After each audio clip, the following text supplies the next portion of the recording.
Bonjour Jean-Paul, merci de m'accueillir dans ton stand. J'ai tourné un petit peu autour hier en regardant toutes ces bouteilles et j'ai été curieux parce que tu étais très occupé. Déjà hier, tu étais très occupé. C'est ma chance d'avoir quand même la possibilité d'être fortement occupé. Oui, alors je me suis dit, s'il y a autant de monde, c'est qu'il y a vraiment des pépites à aller voir chez ce monsieur-là. Alors Jean-Paul, dis-moi un petit peu comment tu en es venu à faire ce métier. Eh bien, juste pour la petite histoire, est-ce que je dois quand même m'expliquer une chose? Je suis pensionné maintenant, pensionné de l'État. Donc j'ai une belle carrière, j'ai travaillé aussi chez Colruyt, donc j'adore les gens, j'aime la vente, donc je suis passionné par ce genre de choses. Maintenant, j'ai rencontré une émotion dans mon passé à travers un whisky tourbé. Cette émotion, j'ai voulu la communiquer à d'autres. Et donc du coup, j'ai acquis une collection de whisky, notamment des whisky tourbés et pas mal d'autres choses. Et je fais des dégustations régulièrement à domicile. Ça me permet d'aller à la rencontre des gens et d'aller dans leur salon, dans leur intimité, dans leur famille, avec leurs amis et tout, de partager un bon moment. Et du coup, je fais déguster le rhum et les whisky à domicile et parfois d'autres choses. Je suis notamment aussi ambassadeur pour un vignoble qui s'appelle le domaine de Saint-Roch et on est dans le sud de la France. Et là-bas, nous avons des baumes de Venise, des Vaqueras et des moelleux, de belles petites choses. On est au pied des dentelles de Montmirail. Donc c'est déjà rien que l'esprit, celui qui aime la région, il est vraiment heureux. Alors côté de ça, je suis aussi ambassadeur pour la Casa Rhum. Ce sont des rhums de Guadeloupe et de Martinique, des rhums arrangés. Les chutnez de l'Île-sur-la-Sorgue, maintenant le décor est planté. Ce sont des producteurs qui veulent que je travaille avec eux et avec qui je travaille également donc par goût et par passion. Maintenant, comme je fais régulièrement des dégustations de rhum et de whisky à domicile, on m'a souvent demandé pourquoi est-ce que tu n'es pas sur les événements. Et je me suis dit ce serait une bonne idée. Donc du coup, j'ai commencé à faire des petites choses, des marchés, des événements, mais que des marchés artisanaux ou des marchés médiévaux, médiéval fantastique, ou bien des salons de vin ou de spiritueux, des choses ainsi. Donc on travaille à deux maintenant avec mon fils, on est tous les deux indépendants.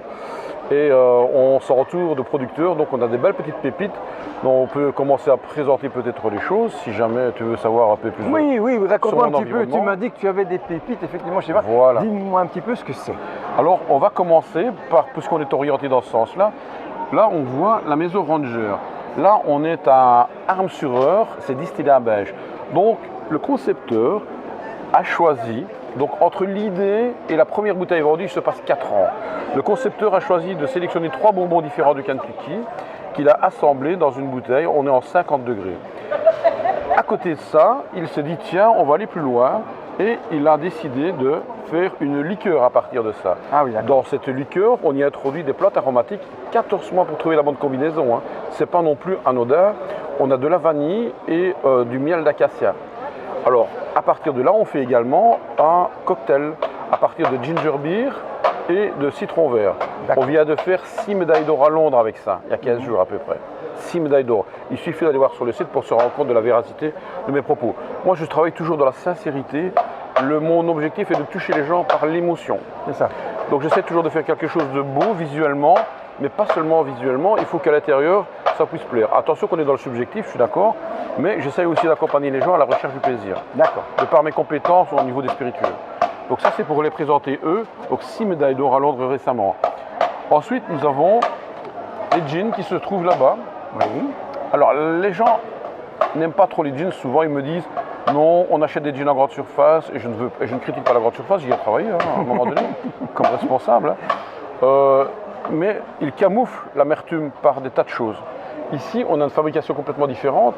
Si on part sur ce jean-ci, on fait de la distillation de grappes de raisin, de baies de genévrier et on fait des cuissons de fruits séparément qu'on réinjecte à l'intérieur sous forme d'infusion, ce qui crée une aromatique forte, puissante et gourmande.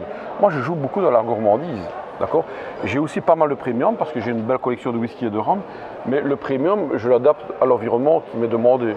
Bon, ici, on est dans la gourmandise, ce qui permet justement aux gens de pouvoir être facilement accessibles pour leur palais. Bon. Maintenant, si on peut, là on a par exemple 2 punchs que fait la Maison Phoenix. C'est la distillerie qui se trouve à Trois-Ponts, anciennement Dr Clyde. Là on est sur des punchs à partir de rhum brun, de vanille et de citron jaune. Là on est sur la fraise, rhum blanc et citron vert. Donc ce sont des choses qui créent aussi le plaisir. Moi je ne vis que là-dedans. Le rendu des gens, le sourire des gens, pour moi c'est important. Et donc il n'y a pas de mytho chez moi, c'est que de la sincérité. On n'est pas à l'abri d'une erreur, on est bien d'accord, mais on a une façon de fonctionner qui fait que, mon fils et moi, on va à la rencontre du palais des gens. Moi, mon objectif est de rencontrer avec vous, avec eux, la famille gustative qui leur correspond. Parce qu'on a tous nos limites, nos plaisirs, nos révulsions, nos gourmandises, quoi. Et donc là, par contre, on peut peut-être présenter l'autre partie du stand. Je ne sais pas si c'est possible. Mais la maison Phoenix, ici, j'ai quelques éléments de chez eux avec lesquels ils travaillent. Enfin, qu'ils fabriquent plus exactement. On a l'absinthe blanche, on a le whisky en 45 degrés, qui est un produit phare quand même de la distillerie. Ils sont plutôt dans le rhum. Là, ici, j'ai un rhum à partir de miel, avec un apiculteur de la région, ça c'est aussi important à savoir. Et on a le pastis numéro 1 mondial en 2022. Ah oui. Là, leur pastis, mais il faut le goûter, quoi. Alors, je sais qu'une personne sur deux, l'année, c'est compliqué. Je m'en rends compte à travers les différents événements que je fais. J'ai fait le marché de Noël d'Urbu l'année passée. Beaucoup de personnes étaient bloquées par l'ANI. Bon, c'est une réalité, on ne sait pas faire autrement. Là, on a la Maison Noblesse. La Maison Noblesse, c'est une maison qui existe depuis 1882. Qui a connu des succès à travers ses productions du début, notamment des produits qu'on faisait à l'époque, les produits, les alcools blancs, on va dire ça comme ça. La Deuxième Guerre mondiale a fait que ils ont perdu énormément, on leur a volé tout ce qu'ils avaient. Et là, les enfants et les petits-enfants ont relancé la dynamique de la distillerie avec la création du pastis ardent. Le pastis ardent qui a fait aussi numéro 1 mondial en 2021, lui. Bon. Et la grotte liqueur, ici, elle vient d'être nommée la meilleure boisson à base de plantes mondiale aussi. Donc, j'aime bien m'entourer de pépites, mais il faut que la pépite puisse plaire au palais. Oui. Alors, je rencontre souvent des amateurs qui sont férus de ce genre de choses, quoi. Et la maison Noblesse travaille, tous leurs produits sont bio. Alors, le bio, ça ne se goûte pas, on est d'accord, mais je dois quand même le signaler, quoi. On a les boissons lactées ici. Donc, on a la misère. C'est aussi une boisson intéressante parce qu'on est en 14-15 degrés. Souvent, les gens, ça les perturbe quand il y a trop d'alcool. 14-15 degrés, on a différentes variétés. On a l'amande, on a la pistache, on a l'expresso, celui qui adore le café, l'expresso, c'est vraiment sympa. On a le caramel beurre salé et la noisette. Et donc, ces boissons-là, une fois ouvertes, peuvent rester jusqu'à 6 mois au frigo, sans problème. Donc, à l'intérieur, évidemment, on a le lait de Chimay, donc c'est un circuit court, mais il y a un alcool neutre à l'intérieur, plus les arômes qui font que on a ces belles petites pépites sur la table. La dernière chose, c'est une chose que je fais faire à Charleroi. Et là, on est sur de l'écorce d'orange, de citron, avec un vin blanc sec, un vin blanc neutre plutôt à l'intérieur, pour la texture vineuse de l'apéritif. On est en 15 degrés et un petit triple sec à l'intérieur. Lors des fées. Alors le choix de la fée, c'est mon épouse, elle a dit les fées ça va bien plaire aux dames, quoi. Mais ça ne plaît pas qu'aux dames, parce que les hommes aussi aiment bien. Donc là on a les petits apéritifs, les petites liqueurs délicates. Et là par contre, les gins que j'ai sur la table, là, on a notamment le fameux gin de la Maison Phoenix. Pour moi c'est un monstre dans le sens où on est sur une bergamote et on est sur un gin qu'on met en 4 centilitres dans un cocktail avec un tonique neutre et des glaçons. Et vous allez me dire, vous allez noyer votre 4 centilitres. Mais on ne noie pas 60 degrés parce qu'il fait 60 degrés. Voilà un petit peu pour la présentation. J'ai beaucoup d'autres choses évidemment, mais je suis un peu limité sur mon petit coin là ici. En tout cas, merci pour cette promenade, parce que ça a été très très agréable. On a appris plein de choses. Tout le plaisir est pour moi. Où est-ce qu'on peut te trouver? Alors, ma structure commerciale, c'est bien entendu M-Passion. C'est passionplaisir.com. Et là, vous pouvez me suivre sur le net, et parce que j'annonce toujours sur mon Facebook les endroits où je vais. Histoire de pouvoir me retrouver, me rencontrer et aller se revoir, quoi, pour repartager un bon moment ensemble, quoi.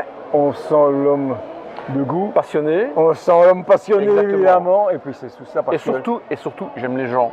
J'aime bien de le dire. Je pense, et ça se ressent. Et sans passion, ça ne vaut pas la peine. On peut être passionné, mais il faut aussi avoir des belles choses sur la table. On est bien d'accord. Merci pour cette petite aparté dans mon temps de présentation. Merci beaucoup. Merci à toi.